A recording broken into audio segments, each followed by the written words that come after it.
Huntersville neighbors spoke up tonight with concerns over a proposed plan for the ongoing cleanup from that Colonial Pipeline spill.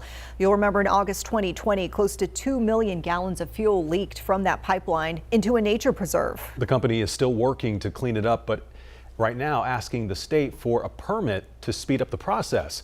WCNC Charlotte's Austin Walker was at that meeting where the company discussed wanting to treat the water and discharge it into a local creek.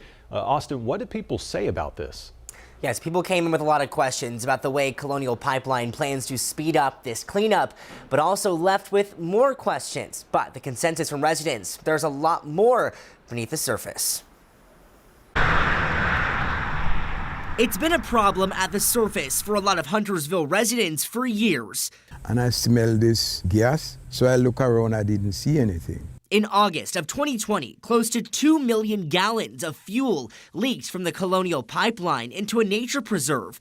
It's the largest spill in North Carolina history. Since then, the company says it's been working on cleaning up the fuel, extracting contaminated groundwater and hauling it to an Asheboro treatment facility, but now is looking to speed up the process. Good evening, and thank you for having us. Thursday, at a public forum by the North Carolina Department of Environmental Quality, the company addressing residents on the permit it's applying for. To accomplish these activities, we propose a compact treatment system that can be trucked in and assembled in packages that will be located on our property and set back from the road and housed to limit visual and noise impacts. In other words, the company is asking for a permit to build a facility. The facility will pump in contaminated water, treat it, then pump the clean water into a nearby creek. To be clear, this will not be a large wastewater treatment plant. But skepticism among residents set in. What it looks like, how loud is it, how long is it going to be there? Concerned about its overall impact of this permit on our watershed. Saying, like the fuel in the water supply, there's more questions below the surface. Community members lobbing pointed concerns about what the permit is missing.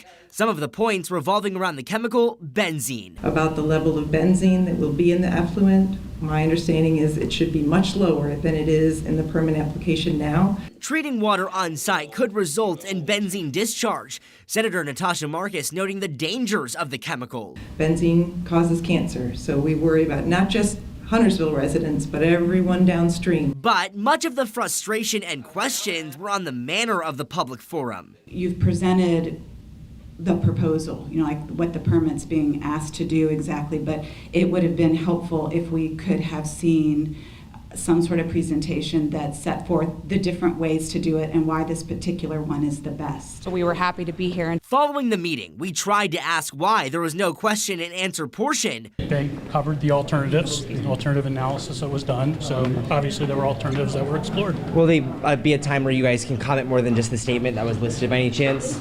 Colonial Pipeline denying to comment. Residents left with questions running deep. So one of the other options, other than to build a facility, was a pump and haul proposal. It says it would take over 100 trucks, 24 hours a day, to move the water and can cost over $590 million.